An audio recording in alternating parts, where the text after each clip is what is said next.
grabando, vamos a ver. Ahí está.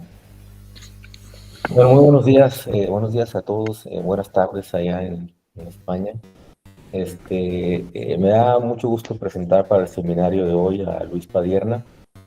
Él es un investigador mexicano que está en la Universidad de Guanajuato. Tengo entendido que es de ahí, de Guanajuato, según me dijo Google, es de Dolores, Guanajuato, una de la Independencia de México.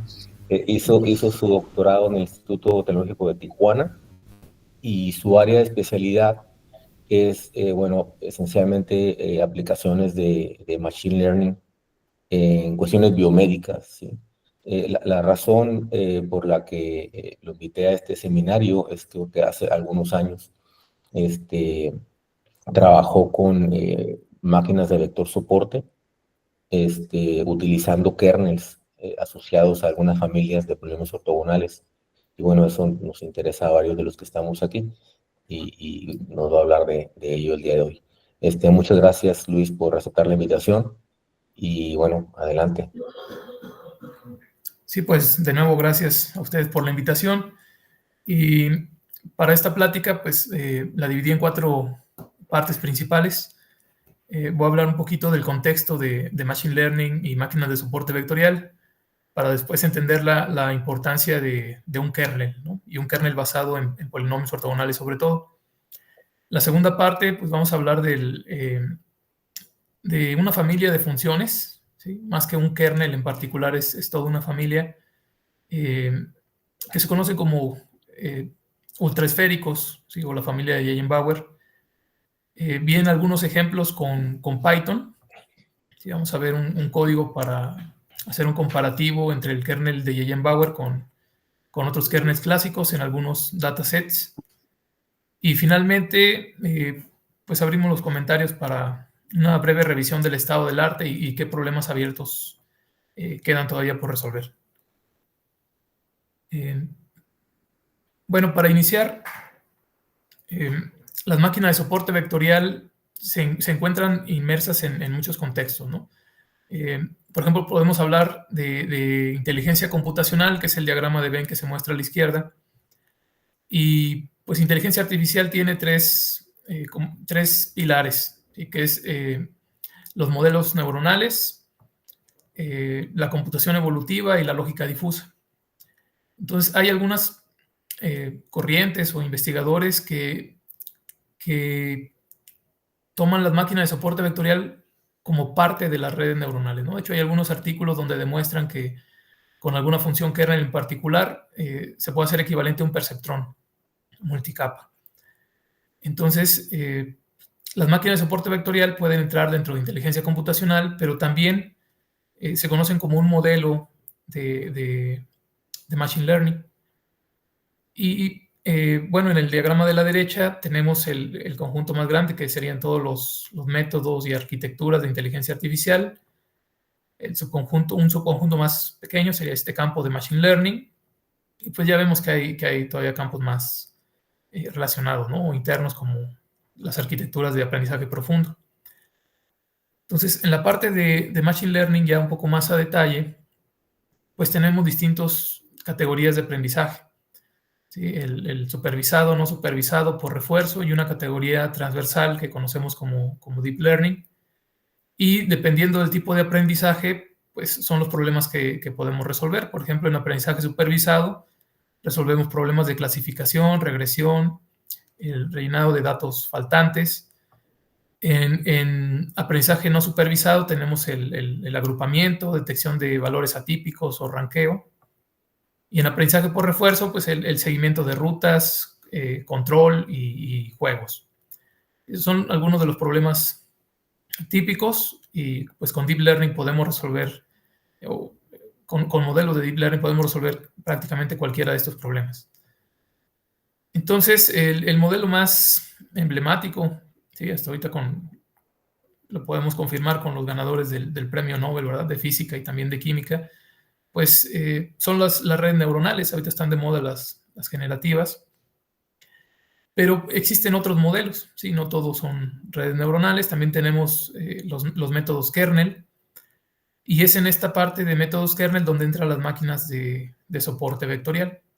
¿Sí? Entonces, dentro de métodos kernel tenemos algoritmos para clasificación, para regresión. ¿Sí? También hay un kernel PCA o kernel K-means, ¿sí? para hacer otro tipo de tareas. Y pues ahora les voy a hablar un poquito sobre las máquinas de soporte vectorial, ya contextualizándolo en qué parte de los modelos de Machine Learning se ubica. Bueno, antes de llegar de lleno a las máquinas, ¿sí? También me gustaría mencionar que vamos a entrar también en un área de aplicación que es el reconocimiento de patrones.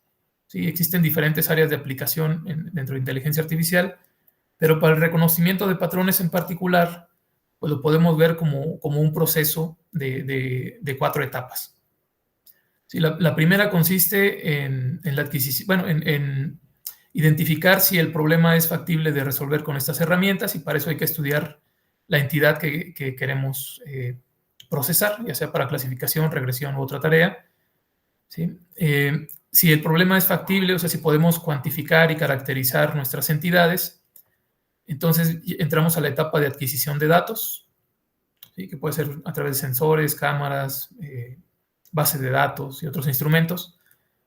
La siguiente etapa sería preprocesamiento. Aquí nos encargamos de normalizar los datos, limpiarlos de ruido, detectar valores atípicos, usar estrategias de aumento de datos para si no tenemos información suficiente.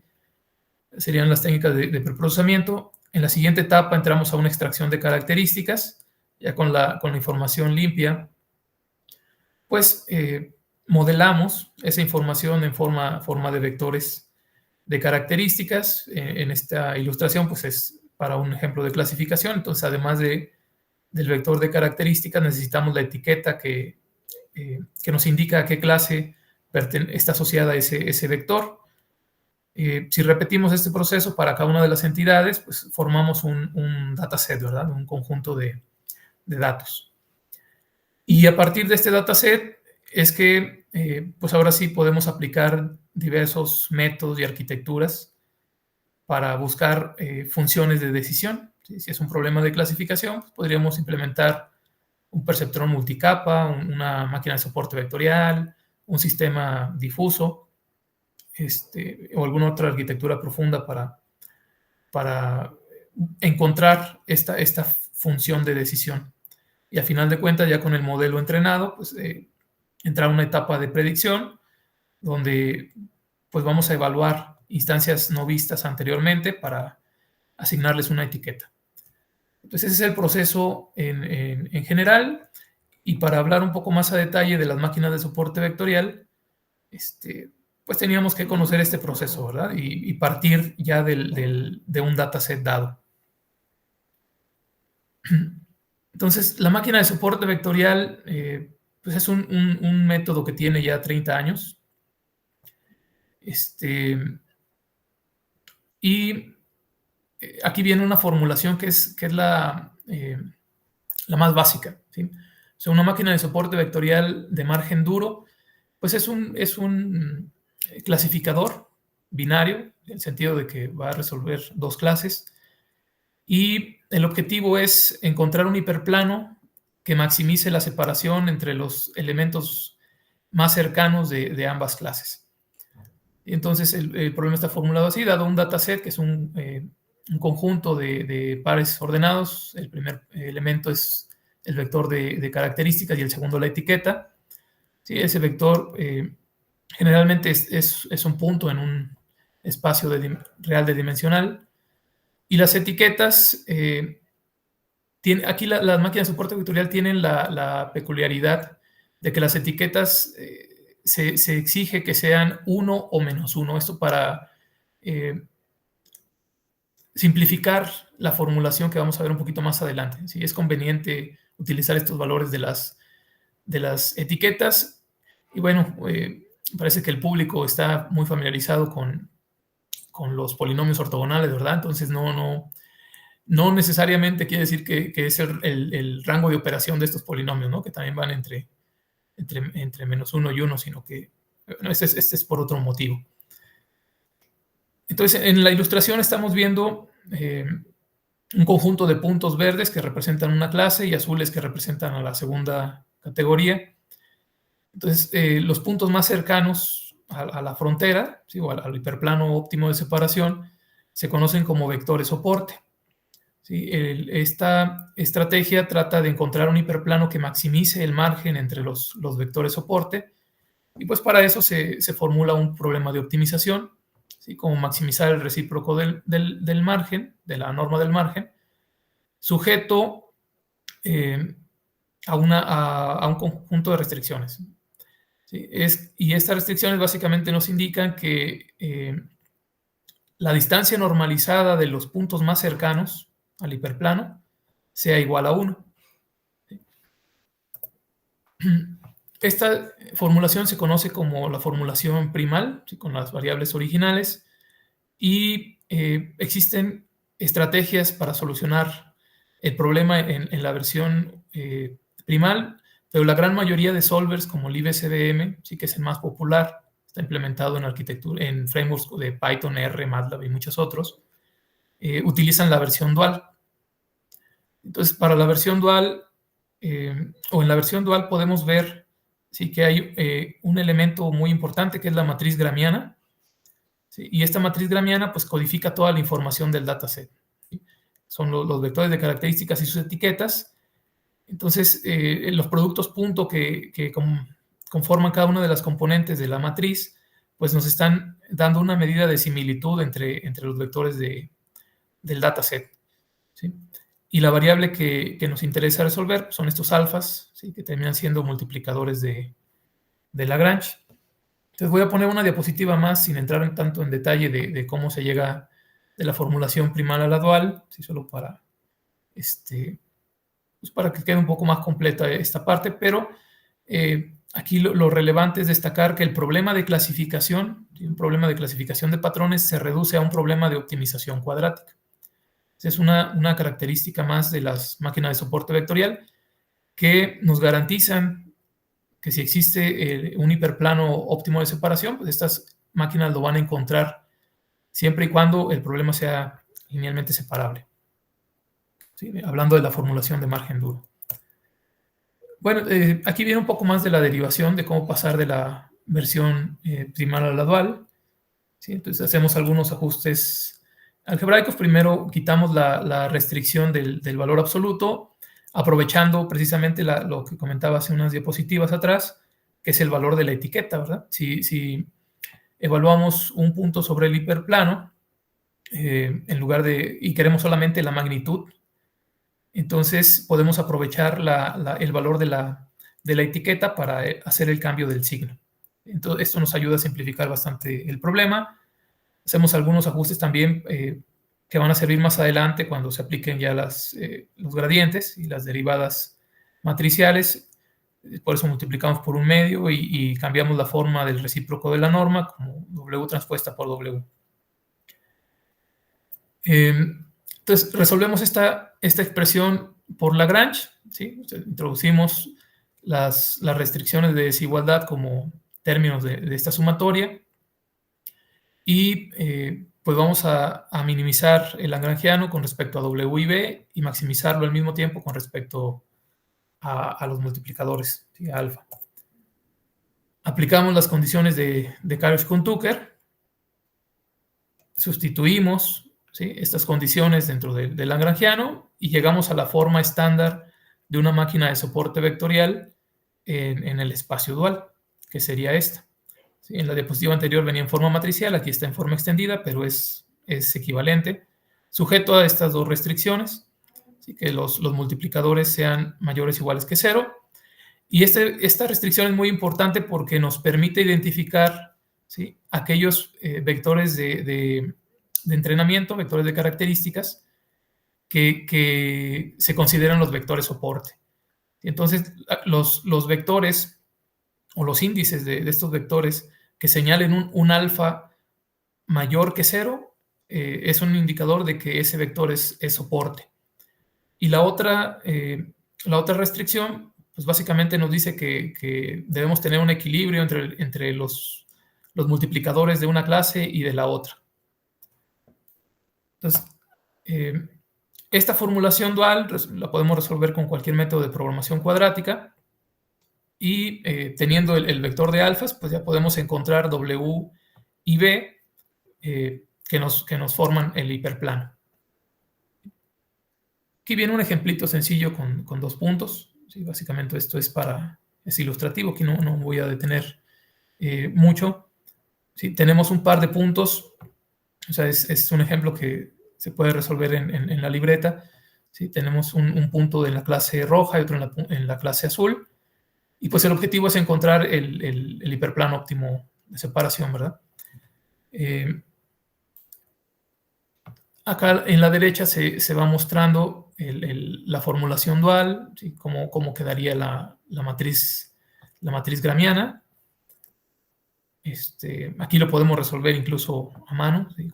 Haciendo las derivaciones y resolviendo los sistemas de ecuaciones.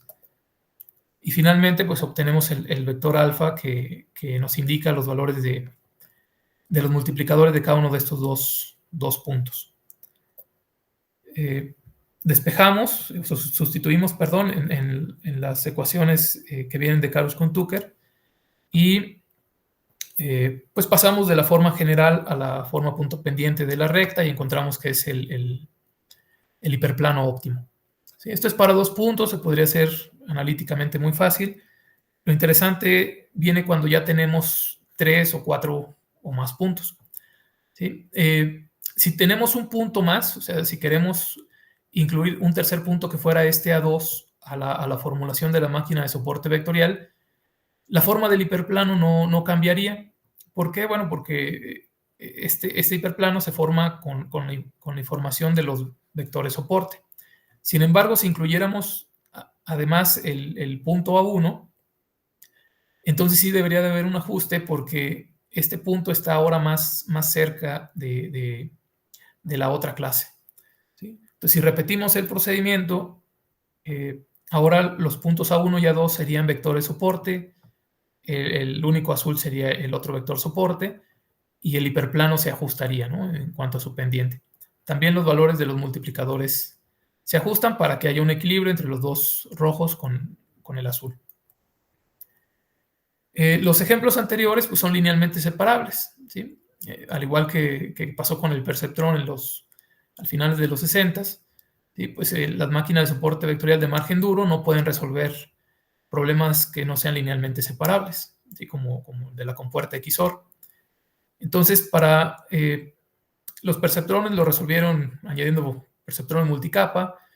Las máquinas de soporte vectorial lo resuelven con 2 estrategias, ya sea manejando un margen suave, o sea, no con la formulación anterior que es muy estricta, exige que el problema sea linealmente separable, si no, no funciona. Sí, pero podemos hacer unos ajustes para que el margen sea suave y tolere algunos errores como estos que se muestran en la ilustración. Y hay otra estrategia que es pues manejar la no linealidad con una estrategia de kernel, ¿sí? Que es donde nos vamos a centrar ahorita. Entonces, un kernel está definido como un producto interno que se realiza en un espacio de características. Entonces, la idea es que si tenemos un problema que no es linealmente separable en nuestro espacio original, llevarlo a otro espacio de mayor dimensionalidad para buscar allí esa separación lineal. Recordemos que pues, la tarea de la máquina de soporte vectorial es buscar un hiperplano en cualquier espacio. ¿Sí? Entonces ahora lo va a buscar, pero en el espacio de mayor dimensionalidad. Y bueno, para eso necesitaríamos tener algunas funciones de transformación, ¿verdad? Si hiciéramos el proceso por completo, tendríamos que mapear cada uno de los puntos al nuevo espacio, hacer el producto interno acá para medir la similitud y formar toda la matriz gramiana. Y entonces encontrar la solución en este espacio para después proyectarla en el espacio de entrada. Sin embargo, este producto punto, ¿sí? Se puede integrar directamente en la matriz gramiana. Y esto nos va a ahorrar el tener que hacer los 2 pasos, ¿no? De hacer la proyección punto por punto, medir y luego regresar. Entonces, la definición formal de un kernel, ¿sí?, es que es una función de mapeo de nuestro espacio Rn al de Hilbert, de tal forma que este kernel se pueda expresar como un producto punto de una función de transformación. ¿Sí? Y, bueno, la nota es lo que ya había comentado, ¿verdad? Con la intención de buscar la separación lineal en ese espacio de mayor dimensión. Aquí viene solo un video rápido para ilustrar la idea, ¿no? Un poco más. Si tenemos este problema, son dos clases, ¿sí? Serían dos círculos concéntricos. En el plano no los podríamos separar con un hiperplano, con una recta, pero si lo proyectamos a una dimensión a mayor dimensión, perdón, con alguna función de transformación, como un kernel de base radial, ¿sí? Pues en ese lugar sí podríamos buscar un hiperplano que separe las dos clases, y con esa función, con ese hiperplano, ¿sí?, podríamos medir las distancias de cada punto respecto a la frontera de decisión, y teniendo esa forma de medir las distancias de la frontera a cada punto, pues las distancias que son 0 nos generarían la frontera como tal, ¿sí? Entonces es una estrategia para que ese hiperplano en mayor dimensionalidad se convierta en una curva o en una superficie en el espacio original. Bueno, con esta estrategia de kernels, ¿sí?, que se llama kernel trick, este proceso de tomar el espacio original, mandarlo al de Hilbert y hacer las mediciones y regresar el escalar que mide esa similitud en el espacio de alta dimensionalidad, se le llama kernel trick. Y esta estrategia de kernels pues se aplica no nada más en máquina de soporte vectorial para clasificación, sino que hay otras formulaciones como esta que es Support Vector Data Descriptor. O sea, es una estrategia para buscar la hiperesfera de menor volumen que encierre un grupo de datos. También se puede utilizar en técnicas de regresión. ¿Sí? Hay máquinas de soporte vectorial para regresión. Mencionábamos al inicio, hay kernel PCA, kernel K-means y otros métodos kernel. ¿Sí? Entonces, aquí la formulación que se está mostrando ahora, si observamos solamente tiene una diferencia con respecto a la de margen duro, y es que en lugar de hacer el producto punto con los vectores de entrada, pues vamos a utilizar el kernel que hace el producto punto de esos mismos vectores, pero en el espacio de Hilbert, ¿verdad? Entonces, ¿qué otra diferencia tiene la máquina, la formulación de margen suave, que es la estándar, es la que se utiliza comúnmente en los frameworks, esta versión de CSVM? Pues la única diferencia que tiene para poder introducir esta parte suave que permite tratar con problemas que no son linealmente separables, se observa en una de las dos restricciones. Anteriormente los multiplicadores estaban restringidos para que fueran mayores o iguales que 0, pero no acotados por arriba, y ahora sí se acotan para que sean menores que un factor de penalty. Esta constante C es un factor de penalty, y lo que penaliza es que tanto viola el margen uno de los puntos que cruza a la clase incorrecta. Entonces, esta es la parte clave. ¿Sí? Aquí es donde entran las funciones kernel, y pues existen funciones kernel desde que se desarrollaron las máquinas, ¿no? Que son el kernel polinomial, el de base radial, y a lo largo del tiempo se han venido desarrollando otras funciones kernel como wavelets no paramétricos y por supuesto, los kernels que están basados en polinomios ortogonales. Además del kernel, un componente muy importante de las máquinas de soporte vectorial pues son los hiperparámetros. Si no nada más este factor de penalty, sino los hiperparámetros propios de las funciones kernel necesitan ser ajustados para que pues la máquina de soporte vectorial dé su mejor rendimiento. Y para esto se suelen usar estrategias como grid search o alguna otra metaheurística como PCO, o alguna estimación de distribución u otras. Y finalmente, pues el tercer componente clave para las máquinas pues es un solver. ¿Sí? Para resolver esta formulación, una vez que se fija el kernel y sus hiperparámetros, se suele utilizar libsvm, Pegasus o algún otro solver, ¿sí? que resuelve el problema de programación cuadrática. Entonces ahora vamos a pasar a hablar un poco más a detalle de las funciones kernel de Yegenbauer, ¿sí? Bueno, este fue un trabajo que se publicó en 2018. Ya previamente existían otras propuestas de funciones kernel basados, por ejemplo, en Laguerre, en Chebyshev, en Lejeune, me parece también, y en Laguerre, no sé si ya lo había mencionado. Son los que ya existían previo a Yegenbauer. Entonces, ¿cuál fue la novedad o por qué tener un nuevo kernel? ¿Sí? Lo que pasa es que Chebyshev y los demás pues son una función kernel específica. Y con Yegenbauer, Lejeune y Chebyshev son casos particulares, ¿sí? Que dependen de un parámetro de esta familia de polinomios. Entonces, el objetivo fue no desarrollar un nuevo kernel, sino una familia que se pudiera ajustar a los diversos datasets o problemas de clasificación en particular. Bueno, esta diapositiva pude haberla explicado un poquito antes, pero ya que estamos aquí, es sobre la importancia de las funciones kernel, ¿sí? O sea, es un ejemplo con el kernel polinomial. ¿Sí? El kernel polinomial está definido de esta manera, ¿sí? Es el producto interno más un escalar para desplazamiento, el grado del polinomio.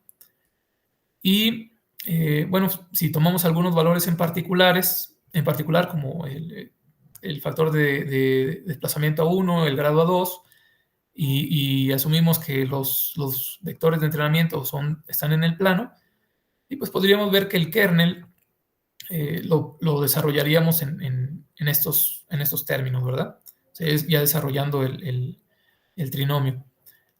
Y al tener la forma extendida, pues podríamos encontrar fácilmente las funciones de transformación, ¿sí?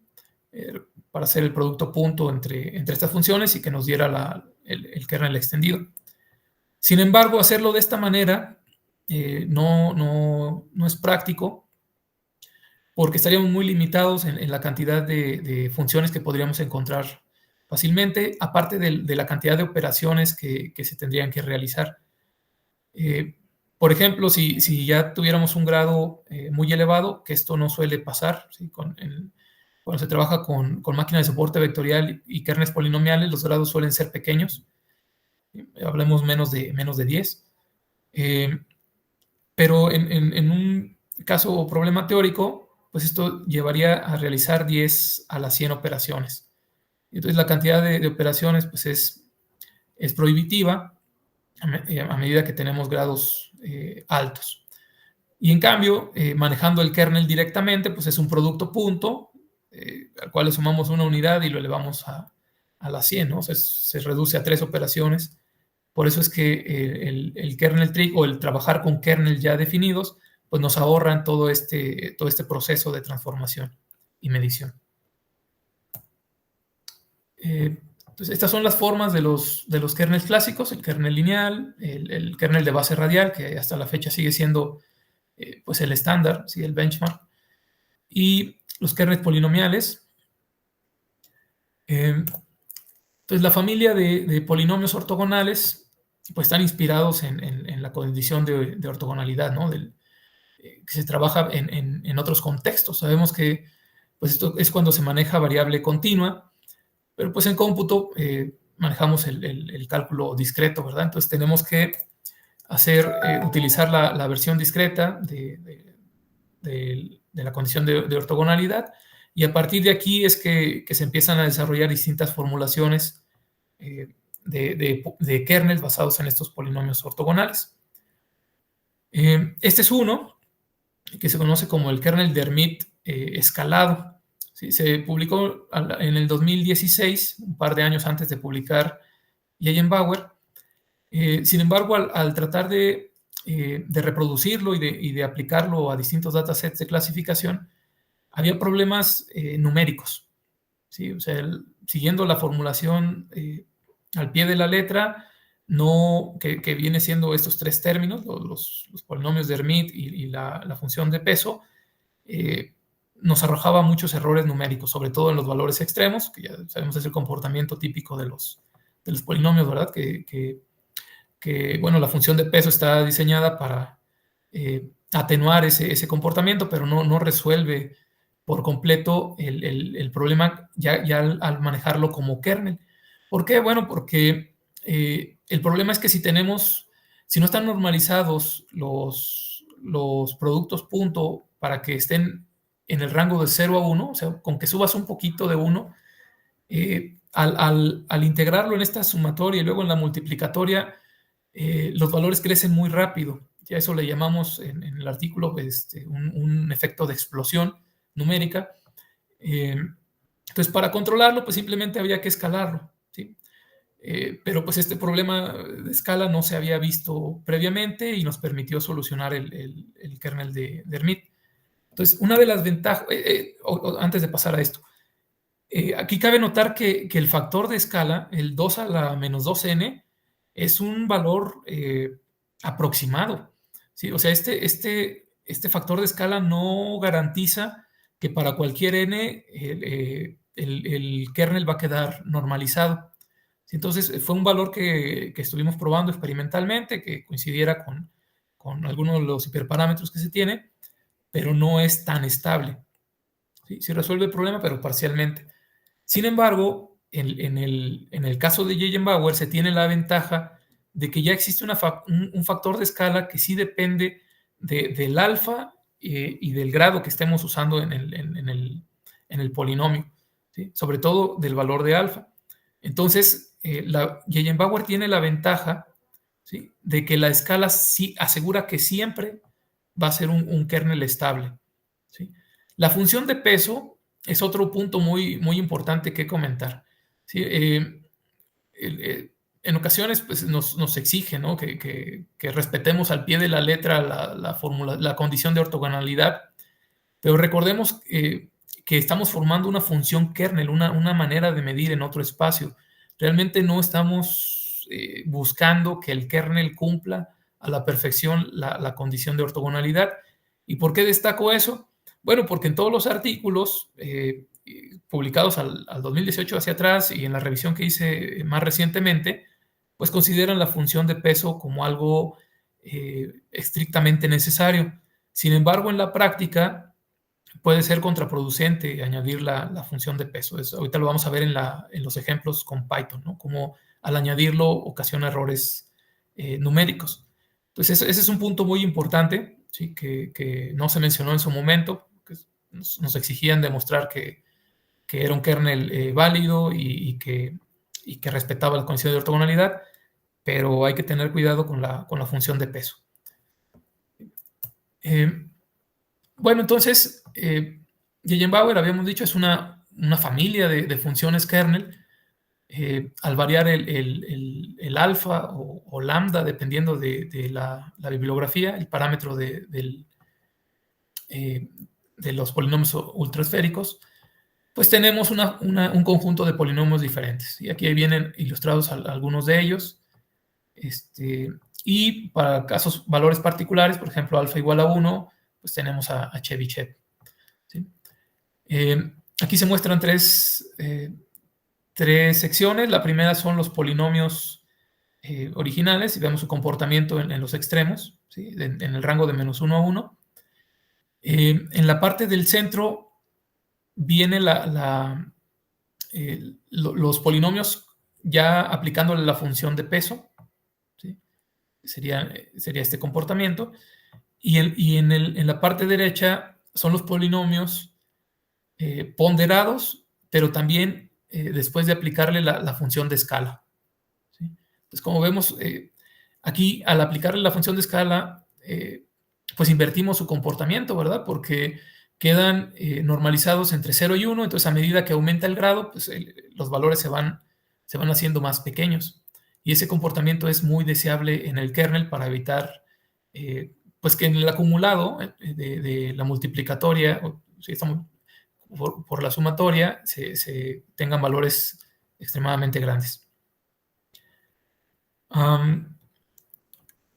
Se hizo un comparativo del kernel de Yegenbauer y Hermite escalado contra un par de polinomios ortogonales más y también con los kernels clásicos. Entonces ahorita vamos a ver que realmente Yegenbauer bajo este conjunto de pruebas pues dejó muy atrás al resto de funciones kernel. Sí, se probaron 20 datasets, todos ellos tienen que ver, bueno, la mayoría tiene que ver con problemas biomédicos, pero hay algunos en particular que son estos MONCS, Sonar y Splice, ¿sí? Que tienen de diferencia o como característica que sus valores son discretos. Bueno, son binarios, perdón. ¿Sí? Son binarios. Entonces, no tenemos tanta variación dentro del rango de posibilidades, ¿sí? de las medidas de similitud que toma un kernel cuando se evalúan estos datasets. Y la teoría de polinomios ortogonales, seguramente ustedes me lo puedan confirmar un poco más adelante, ¿verdad? En aplicaciones continuas y en otros contextos, pues creo que una de sus principales ventajas es que reduce la redundancia de los datos. Entonces, en este tipo de dataset los datos son muy redundantes, hay muchos vectores que podrían coincidir por la poca varianza que tienen, y precisamente es en ellos donde podemos observar que hay una mejora significativa con respecto a otras funciones kernel. Sí, por ejemplo, aquí MONCS1, lo que estamos mostrando en la parte derecha es un barrido del parámetro alfa de menos 0.5 hasta 1.5. Bueno, aquí solo se muestran 16 de los 20 datasets para poder observarlos un poquito mejor. Y cada puntito, bueno, son pares de puntos, un punto rojo y uno negro representan una máquina de soporte vectorial ya entrenada con distintos parámetros, ¿sí? Pero con el mismo kernel de Yegenbauer. Entonces, evaluamos cerca de 3.500 máquinas para cada dataset para hacer este barrido. Y la franja dorada o marrón señala la mejor región del parámetro alfa para ese dataset. Entonces podemos observar que aquí hay muchas regiones que coinciden, ¿sí? Los puntos negros es el accuracy, los puntos rojos es la cantidad de vectores soporte, la proporción de vectores soporte, que bueno, comentándolo, lo debí de comentar previamente, pero lo retomo ahorita. Esa cantidad de vectores soporte es información que hasta donde conozco solamente las máquinas de soporte vectorial pueden otorgar. ¿Sí? Ni las redes neuronales, ni árboles de decisión, ni vecinos, ni la estrategia de vecinos u otras estrategias pueden dar una medida del valor esperado de generalización, ¿sí? de estas herramientas. Y las máquinas de soporte vectorial, a través del número de vectores soporte, sí otorgan una estimación de generalización. Entonces, lo que se desea es que el accuracy sea cercano al 100, lo más alto posible, y que al mismo tiempo la cantidad de vectores soporte pues sea la más baja posible. Entonces vemos, por ejemplo, que acá en for class es un dataset muy simple de resolver, ¿sí? Casi hasta con un kernel lineal se resuelve, y pues obtenemos el 100% de, casi 100% de accuracy con muy baja cantidad de vectores soporte. Y si regresamos ahora sí a los MONCS para entender este comportamiento, pues podemos ver que hay una región, ¿sí? Una región de alfas, o sea, corresponde a un conjunto de kernels que pueden resolver este dataset con muy alta precisión, a la vez que mantiene bajo la proporción de vectores soporte. Este mismo efecto pues, se observa en los otros datasets que tienen características similares, ¿sí? Como Sonar, o uno que viene un poquito más abajo, que es Splice. ¿Sí? Bueno, entonces vamos a analizar ahora esto un poco más dinámicamente, aquí con un código en Python. ¿Sí? La implementación de JBower pues es un script donde básicamente es definir una función. Para que se pueda implementar con scikit-learn, por ejemplo, es una forma rápida de probar funciones kernel, ¿verdad? Si usamos la implementación de máquina de soporte vectorial de scikit-learn, pues lo único que necesitamos hacer es construir una función, pero realmente es un wrapper, ¿sí? un envoltorio. Dentro de esta función se tiene que generar otra función, y es por cómo está diseñado para cumplir con las normas de scikit-learn, que sea compatible. Y pues básicamente la implementación es seguir el pseudo.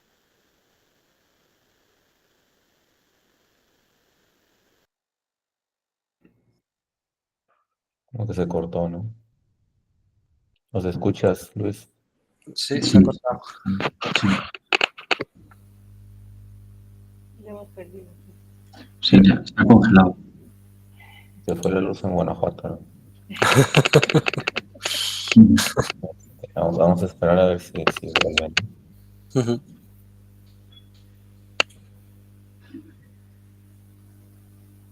Lo mismo no se ha dado cuenta y sigue ahí hablando.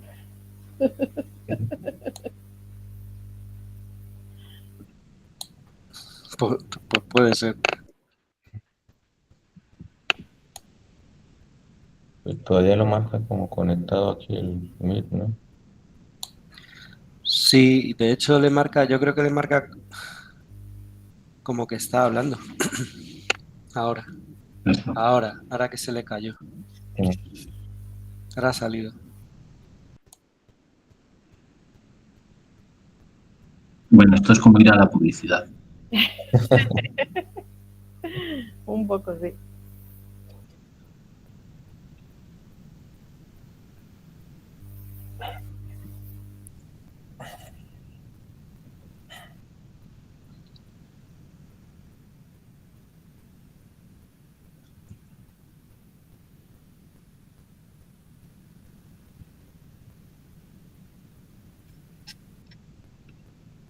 Lo capaz de que está hable y hable ahorita el Padierna, ¿no?